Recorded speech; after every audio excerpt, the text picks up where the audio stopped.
and welcome to the... I forgot the fucking name of the podcast. Just a second. Cranky Goth Poseurs! Cranky Goth Poseurs! Oh! Yeah, we'll go... Yeah, that works. Okay, so we are joined by... Someone go first. My name is Mystic from Super Pop. We have a YouTube channel, and we're in St. Louis, Missouri. And we have... Archie. And yourself, Joe? Elitist Joe, aka ATAC. You'll see my stuff on the Belfry Network and the Elitist Joe webpage and my YouTube channel where I just post random stuff. And you have Phenag, one of two from the House of Wyvern YouTube channel. Unfortunately. And occasional meme maker. And occasional meme maker, yes. So, we're keeping it lighthearted for our first cast. So, got a few list of things to talk about, and then you can go around the group and see what they think. So, trying to keep it within the lifestyle of the scene for this one, not go too much into music. With music will be discussed in regards to a few things. So, from your club to club, Friday goes to... What do you think your club differs that you locally go to in comparison to, say, how fucking hell? I'll start again. Do you think the club that you usually go to differs in how it is compared to different clubs that are in your state or even outside of your state? If that makes sense. Yeah. Who's going first for this? You can... All right, looks like I'm going first. Well, the club I usually go to is actually the one I run, and that's La Chambre. And funny enough, that's happening next week. I just come back from a party where we were practicing for it tonight, so I'm a little bit drunk. Well, maybe a little bit more than a little. But how does it differ? It's hard to say because we don't have a lot happening at the moment. But compared to what we've had before, I guess it's on a par with a lot of things we're doing, as in we don't really have the population to run a purist goth club as such. We tend to go mixed genre.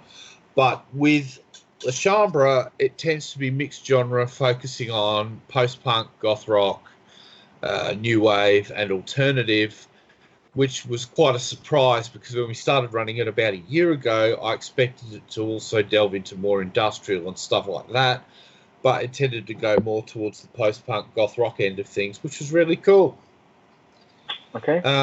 We have a couple of other events on, but everything's kind of run every 2 to 3 months at the moment, so we don't really have a monthly event yet, but if La Chambre picks up, I want to take it monthly. Cool. If you're going monthly, is that purely to keep it spaced out? Because if you did it every week, you probably wouldn't get a good turnout. If we don't get enough people, at the moment we're nowhere near going weekly. The first DJing gig I had was actually at a monthly event that was about 10 or 11 years ago, and we had about 3 monthly events, which mostly made things almost weekly, but people shared it around, so it meant you could run a night once a month and then go to someone else's nights the other nights of the month, which was really cool. But now it's more like the same thing, but everything's spaced out over 2 to 3 months, so we're lucky if we get an event every month. But that's slowly changing as things have been picking up too, though. Okay. How about you, Mystic? As of now, unfortunately, because of working day shift, I've had to kind of stop going to my local club scene. I used to go to Rapture at the Crack Fox, which was every Monday, but now that it's limited, I'm kind of having to go to Coven, which is more during the winter season, and that's every other month or so. And then there's Technor, which is run by 2 people I never even I've only talked to a few times, and they've been doing a really good job. And it's, you said like the differences between like how they differ outside. Yeah. Okay. So I have been to Spellbound in Indianapolis, which was a fantastic night. Like the venue was perfect.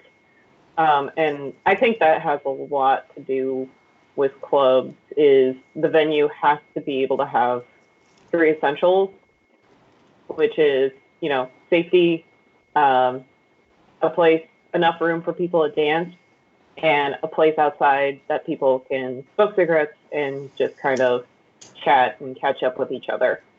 Yeah. So I agree with that. Yeah. Okay. Spellbound had all those things, and Technor kind of has that. And it's interesting because Coven is great, but it doesn't seem to get as big. And I think it's because the venue was very mixed. I believe the owner of Coven is trying to move it to a different venue, but it was one of those bars where it didn't know what it wanted to be. Mm-hmm. So it was just kind of like a hippie / biker / whatever you could think of bar. Alt bar. Mm-hmm.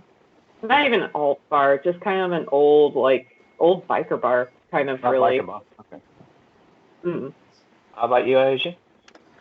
I'm pretty much a homebody, but on the rare occasions I did go out to golf clubs, I went to QXT's, that's in Newark.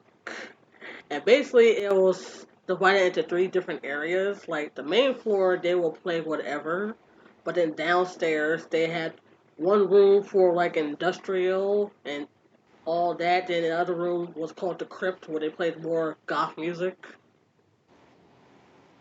Mm-hmm. Multi-room is pretty awesome. What's that? Multi-room is pretty awesome.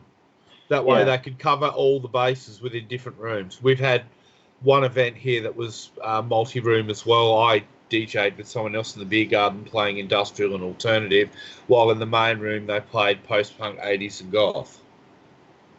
Yeah, that's a really good idea. For myself, I only do really metal DJing. I'll get to golf, don't worry. I only do metal DJing for a multi-floor club that was in my town. They had 3 floors, and me and Queen of Dragons was on the top floor, and we did the niche stuff. So we did all of the stuff that like you wouldn't usually hear at clubs, just to kind of give it more diversity. And we purposely said that we would play like goth genres because there is a goth night that comes to the town we live in, but very rarely. It was like every 2 to 3 months that was dedicated. So we said that we will play that and put it on the flyer, but we said they have to request it. So it's there, because usually there's not really much interest, but it's like, yes, we are friendly for that. We will play it. In regards to the actual dedicated one, it moves around between 3 cities every few months, and that's about it, really. In regard to it, it's not very niche, and it doesn't really push any new music or anything. It's just very, I guess the term is cookie cutter music for the gospel. The old stuff. Yeah, basically, with Rammstein and Manson thrown in. Yeah. That's been an issue of, you can do. I call that stuff the devil's music. I mean, you can do industrial and goth if you mix it right. Yeah. And of course you're following, the actual what you're advertising as well. If you say industrial and goth on the poster, then follow that. Yeah. Like exactly. So if you say things like, oh, it's just an industrial night, and you play 80s goth or vice versa, you're going to get people who are going to be like, oh, this is annoying. Or if you play too much of one thing. Yeah. Yeah. I hate false advertising. Oh, Yeah, God, false exactly. advertising sucks. What, so they call Yep. it like a golf club and it's not? Yeah. Yeah. Yeah. Or they just play one token goth song amongst a bunch of industrial. We had the opposite of that kind of happen tonight here, where they were playing mainly post-punk and 80s, which is still great, but they played one goth song all night. Boo. And it was an obvious one. It was Sisters of Mercy. Of I course. was gonna say And Suicide we in the noticed it Banshee. afterwards, and I even said to the DJ, I know you had to play to the crowd. We forgive you. Yeah. Yeah. That sounds kind of like there was this one Halloween. Coven actually did this. There was a Halloween party, and at first it sounded really good. It was at this it was kind of known as a hipster bar, but hipster and goth kind of sort of go hand in hand sometimes. You can make it work, but we went to this.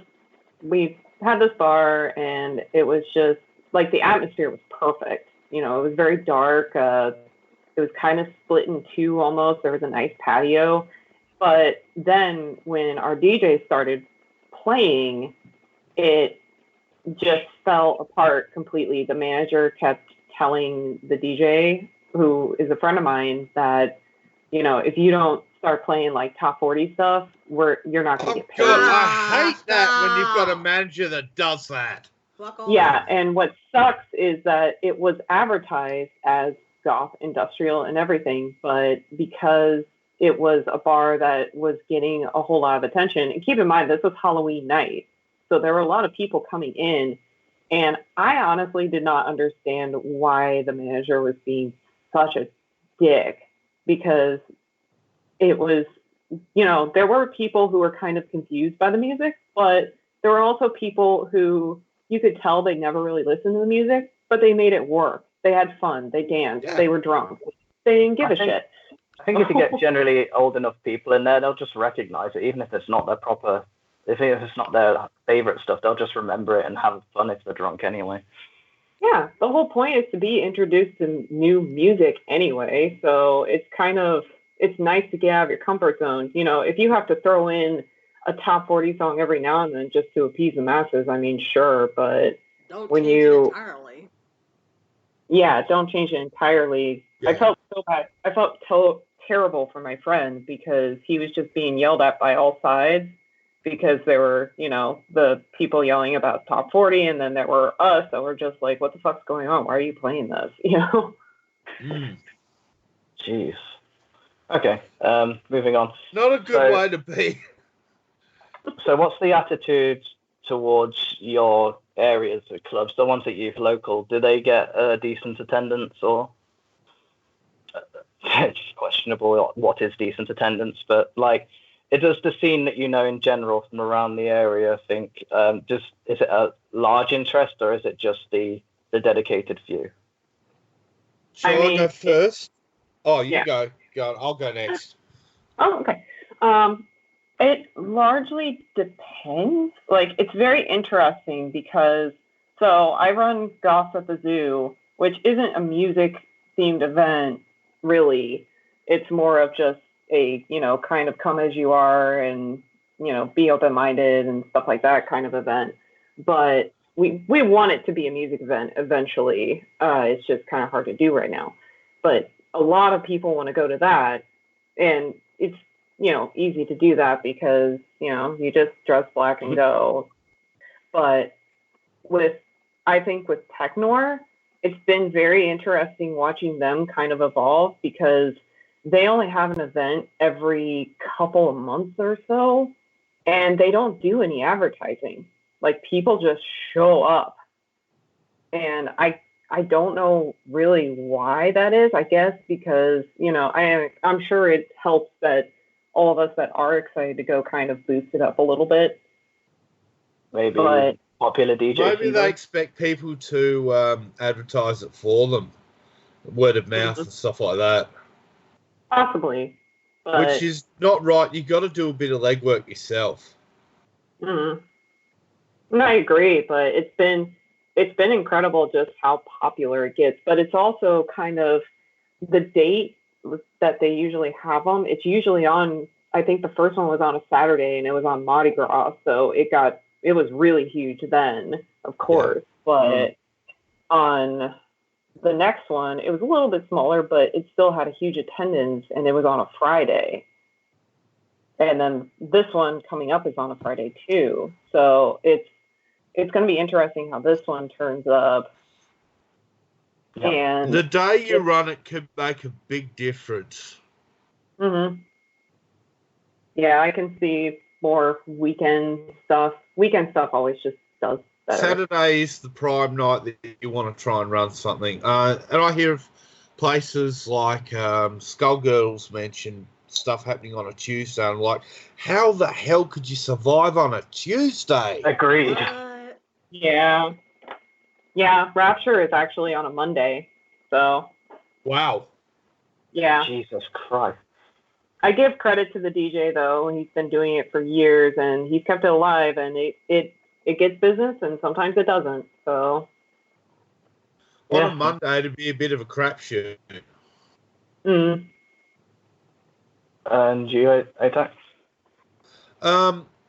What was the question again? Sorry. Attendance. How is attendance? Attendance. For the stuff I'm running, I've got Le Chambre and Cybermorph. Cybermorph's the industrial event, and Le Chambre is sort of goth alternative mixed genre. Le Chambre, we've been consistently getting between 40 and 50 people, which nowadays is considered decent. But compared to back when I was running the Attic, this is 10 years ago, we were getting 80 to 100 people a night. Damn. So things have changed. Things dipped. They became nearly dead, but recently they're beginning to come back up again. And if we can build Le Chambre up, we've got a new venue now, which is a lot more conducive to people wanting to come out, because the old venue we had was at a sports bar. So they had to deal with sports people, which was not always good, especially when we get a bunch of soccer fans watching the Premier League and stuff like that. Oh, God. Can you imagine that mixing the crowds? Oh, my God. We tended to get along okay, surprisingly, but Really? it was off-putting to a lot of people. But where we are now, though, with the new venue, it's going to be interesting to see what happens, because we've got our own space. Everything's self-contained upstairs there. Once people go upstairs, they've got no reason to leave, because we've got a smoking area outside, we've got toilets up there, we've got everything. Whereas before, you'd have to sort of walk through the main bar where all the sports guys were to get to the toilets or to get a drink, and that made a difference. But we were still getting about 40 to 50 people. Cybermorph was getting about 30 to 40.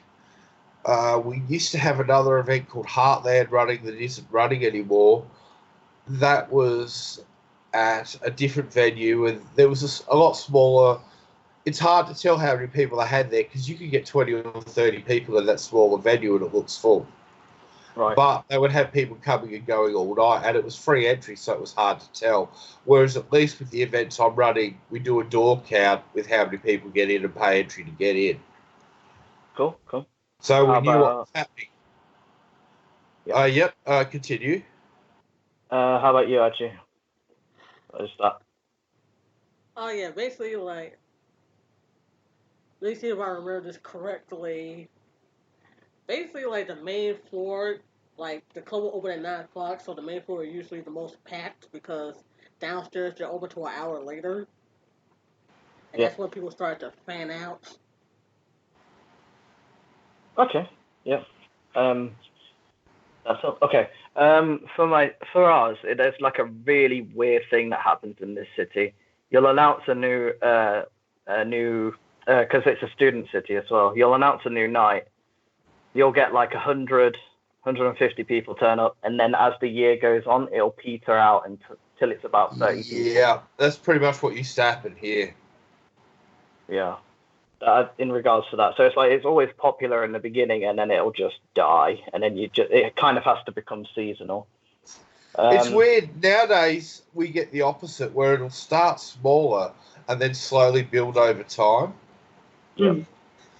But it depends on your city, what you're running, and whether the word of mouth is good. Sometimes you get a new night on. The first night, a heap of people will turn up and it will suck. So there'll be less people turning up nights after. Whereas if it's really good and only a few people turn up, word of mouth is good and you pick up numbers. It may be slow, but you'll eventually get there.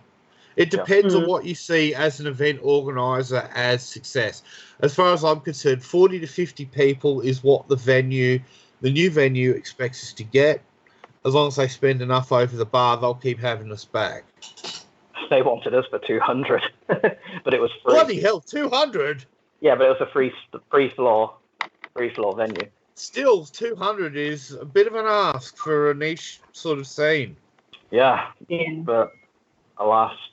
Another thing I've noticed in regards to is that maybe it's me, I don't know. I don't recall it being so bad, or maybe it was more packed, so I didn't notice back in the day. But the smoking area culture of like basically spending all night outside in the smoking area. Oh God, we have a venue that's terrible for that. Yeah.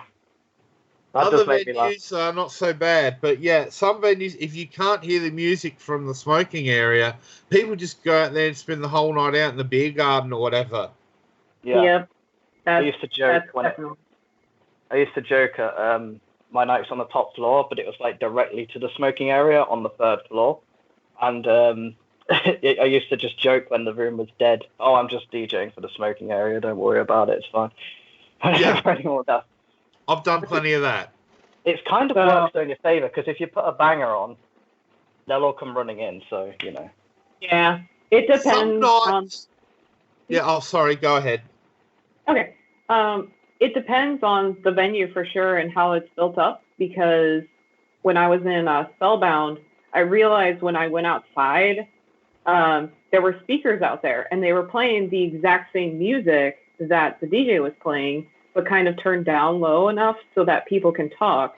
And me and Dean we were talking about this earlier about how usually when I drink and go to the goth bar, I like to kind of rotate. I'll have a drink, go dance, go outside to take a break and talk to people and catch up, and then go back inside to dance. Yeah. And I feel like a lot of people work that way. And if you can get that rotation going, then, it works. So if whenever I heard music outside in Spellbound, I was just like, oh, time to dance. Especially if you can mix the genres up a bit. So you've got maybe a half or a third of the people dancing and the rest drinking, and then you switch them around and things like that. Mm-hmm. Yeah. Because if they don't sell anything behind the bar, they're not going to want you back. No, that's what it's all about. Yeah. Okay, what else I was going to go to? I don't know if there's a thing for you, but I've noticed it's kind of more in the metal scene. But do you have a thing where it's really funny? I've only ever seen it in the alt scene, or more like geared towards the metal scene. Is that I'd say it kind of happens in the goth scene as well? Is where like you'll have everyone sitting around for the night, and then they'll only go up for the songs they like. I know that sounds kind of petty thing to say, and I'm not bitching about it, but it is a funny thing to notice. Is like the floor's one person, and then suddenly everyone, and then it's back to one person. I've had nights where people just refuse to dance. But after your set, you'll get a bunch of people coming up saying, wow, your set was awesome. Because they can still hear it out in the beer garden or wherever. They're just not dancing. You're creating an atmosphere for the night that is good for socialising or whatever, and people still enjoying themselves, they just don't want to dance. Yeah, that's fine. Yeah. It's just a weird thing that I've noticed. I wasn't saying it's a negative thing. It does happen, yeah.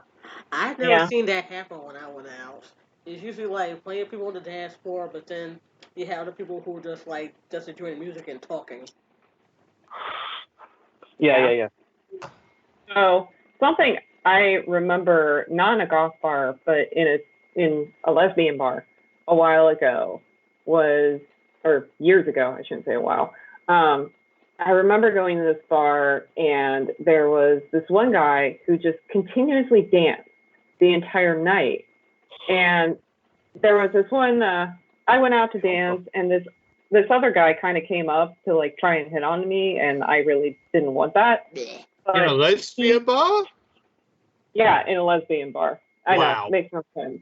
But As you do. But this other guy who was dancing all night went up and kind of like danced in between us to try and get him away from me. And I realized this guy is not only like hired to be a designated dancer, he's also hired there to be a bouncer. Oh, wow. Which I thought, Interesting. so I thought, wow, that's genius. Like, if you hire not only a dancer to kind of go out and encourage others to dance, you could also have that person kind of be the safety net of everybody within the bar. And now that's me assuming he's on something. Either that or that. But, I mean, if that, you know, I mean, in any case, it's a good idea. Yeah. It is an interesting idea. I remember one of the events I went to probably 15, 20 years ago, there was a bouncer that used to dance while he was working the door. That's just because he enjoyed the music. He was still doing his job, but it kind of made it a bit more fun. Yeah. Yeah. Yeah, when you kind of have, even if it's just like a girl, you can just be like, here's $20. Do you mind just dancing a little bit and like, not in a sexual way, but just kind of like. I kind of do that a little bit with the events I ran. We actually had like paid dancers just to pick the floor up a bit, and they worked the door earlier when it was busier. But I kind of got rid of it because they got a bit lazy. But the people I've got now working the door will do that, as well as a couple of the DJs. If the floor's looking a bit dead, they'll just hop up there and start dancing, which is great. Yeah. Okay. That's definitely a good way to encourage people, for sure, because some people are just way too shy, or they're scared, or they can't. I don't want to be the only one. Personally, I like having the floor to myself. It means I can move around a bit. If I'm Oh, yeah. flailing my arms everywhere, I'm not going to hit anyone. Absolutely. Okay. Just going to move a little bit on from that. I know that generally you get a lot of, we get the arguments on the internet and the shouting of elitism, but have you ever actually seen any form of elitism in real life or had anything like that? Not out in real life, but I see some like petty, nasty comments online. Yeah. That's what I mean. I was trying to move off the internet for that. So it's kind of like, I've never really seen it happen outside of the internet, is my point. Yeah, me either. I've seen it happen once where somebody basically came back with elitists or whatever it was. This was probably about 10 years ago. And it was just more a case of the people that they were trying to talk to, or they were accusing of being elitist, as being maybe a little bit aloof and snobby and not talking to them. I don't even think they were being snobby at the time. Mm-hmm. But apart from that, not really. The only thing I've seen other than that was there was another event we had here where one of the people involved had a habit of treating certain people badly. So someone might say that's elitism. Someone might say they're just being an asshole. Yeah. I have, but it's kind of, I mean, it depends on what you're being an elitist about. Like, if you're being an elitist about music in real life, that's so easy to just kind of take, because it's like, oh, okay, we disagree on music opinion, whatever, you know? It's not a big deal. It's not the end of the world. Yeah. But if you're going to be an elitist when it comes to what someone's wearing, which I honestly see way more in this scene. Oh, God, yes. Yeah, I've heard your stories. Yeah, like real life elitism is really based on the fashion, because you get girls who can afford really expensive things, or even not expensive things. They just do extreme DIY all the time, and then people come in who maybe they can't really do that. They just kind of wear, like, you know, black shirt, black pants, and they'll kind of have noses turned up at them and just, saying, you're not really one of us. I've also noticed it happening kind of in the vein of fat shaming, where they'll look at someone and say, you're not dressing to your size. Whereas I've seen it happen to a few people, and anyone that tries it on with me, it's like, fuck you. Yep. I'm dressing for me. I'm not dressing for you. If you don't like it, don't look at me. Mm-hmm.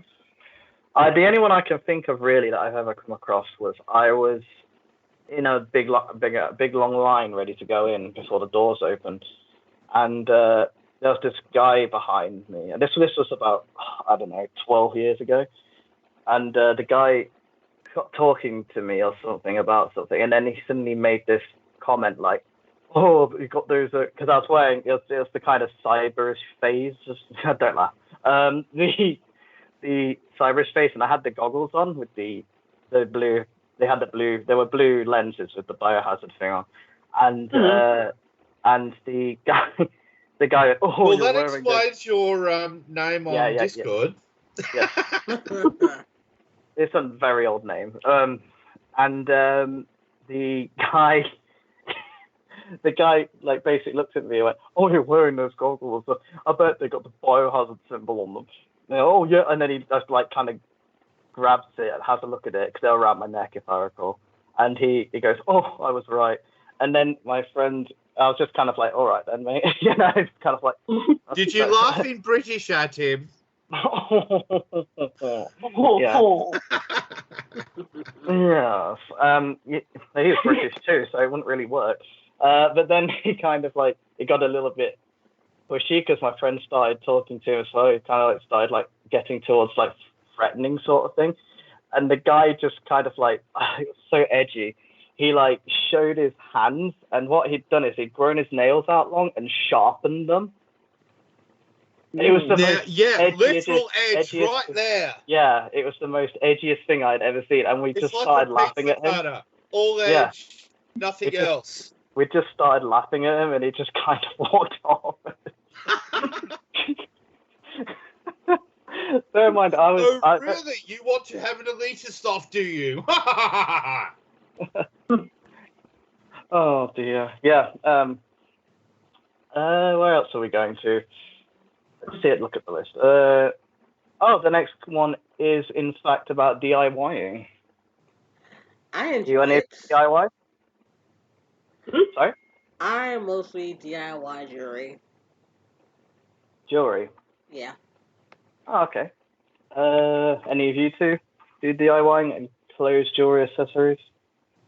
Sorry. After you. I do. I haven't as much at this point because I just haven't had the time. But I'll cut up shirts and kind of, especially larger shirts. I don't know why, but apparently shirt companies seem to think that mediums are extra large, so they're really big on me. So I tend to sew those down and kind of add stuff to them, and then jewelry is always fun to modify as well. In my case, I've modified jewelry in the past. A common thing for me is to cut the sleeves off of shirts because that's just kind of my thing. Currently, though, I'm working on a patch jacket where it's actually a airman's jacket that I bought about 20 years ago, but the sleeves started to get really ratty, so I cut them off. And then I thought, well, I might as well start putting buttons and patches on it. And I've got the Sisters of Meowsy, or Kittens of Meowsy patch on the back. Oh. I want to get more music patches on it. I've got some buttons on the front, including my Goth Police badge and the Spoopy badge. And I need to grab my Ace Rimmer badge off of my leather jacket and put it on there too. Because Ace Rimmer is awesome. And it's got a picture of me that says, "Smoke me a kipper, I'll be back for breakfast." Oh, man. Ace Rimmer. Okay. Sorry, you go first. I just wanted to mention I've been working on my battle vest recently, And I'm hoping to do a DIY video come November. I wanted to do, so you know how most battle vests, they have those kind of, like some people put pieces of leopard print fabric. Yeah. I wanted to do something different, and I want to do something that's kind of dedicated to Indigenous people. So because Nice. that's a part of a lot of who I am. So I want to incorporate that in the vest. So As long as you're not wearing a black Indian headdress.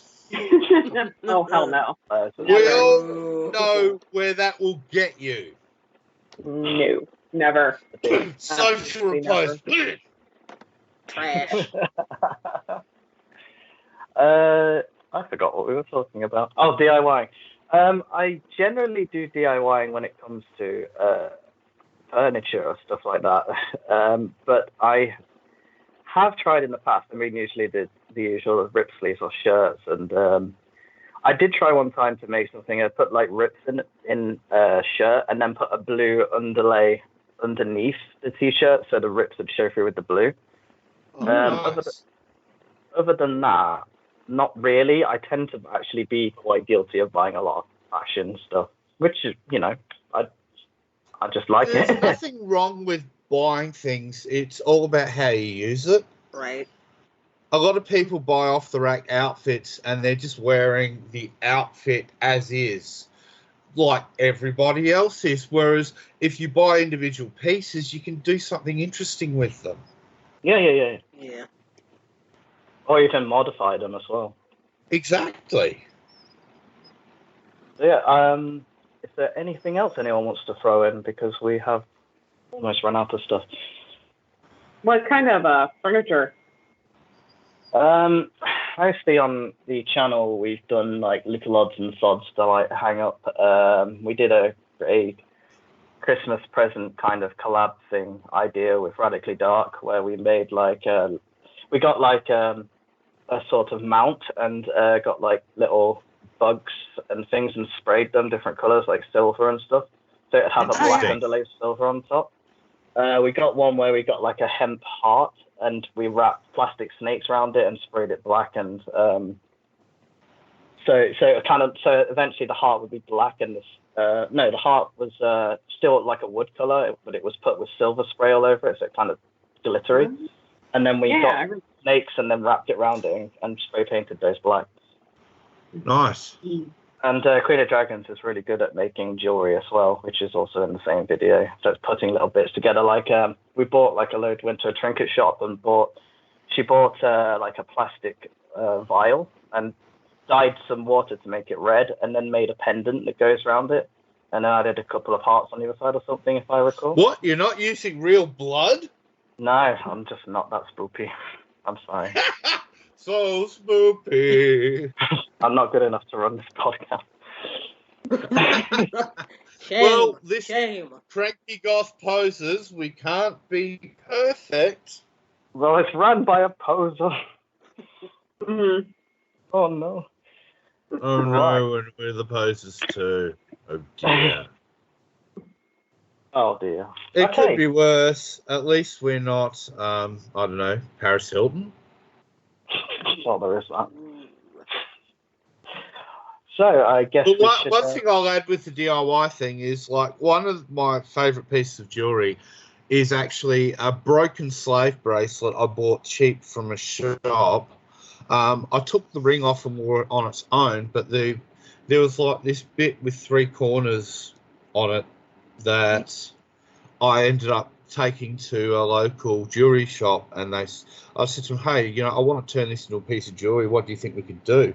And they said, well, we'll attach a couple of cords to the top 2 bits of the triangle, and then they put like a little bat on the end of the 3rd bit that hung down.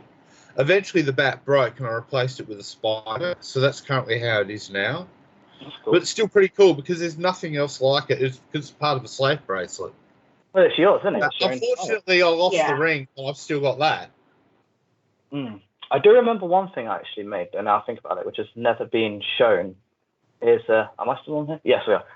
Yeah. It's never actually been shown, just in a couple of videos, but it's never actually been properly shown. Is I actually had this really old furniture, and I converted it into a massive medieval style throne. Nice. Queen of Dragons was jokingly saying, "Make me a throne," so I actually did it, which was hilarious. It's about 6 foot tall. It's bigger than me, and I'm 6.5. Oh, wow. So it's about 6 foot. I think that's about 2 meters. No, that's not 2 meters. Whatever. Someone will convert it An yourself. imposing throne for an imposing poser. It's for my wife. Don't call her. I warned you guys what I'm like on these things, and you've heard me on these things. You know I'm terrible. I'm sure she will join the Goth Poseurs podcast. Oh, yeah, You're gonna we did actually. We did a photo frame, and we got this like very old-looking photo frame and just stuck a bat on it. It was it's a literal toy bat, so it's kind of like popping out. That could Sort of thing. Yeah, it's just little things that you do that make it work. Yeah. Yeah. I'm not trying to have the most spoopy house. Yeah. You don't really need anything elaborate, just little touches here and there, and it can make things more interesting than they are. Lots of black spray paint. Yeah. When in doubt, paint it black. Exactly. Yes. You see a red door and you want to paint it black. No colours anymore. I want to paint it black. And on that note, I think we're And out how of many time. goth bands have done a cover of that fucking song? Too many. Yes. ATAC, I think we're out of time because we're out of time. Okay. So thank you for joining us.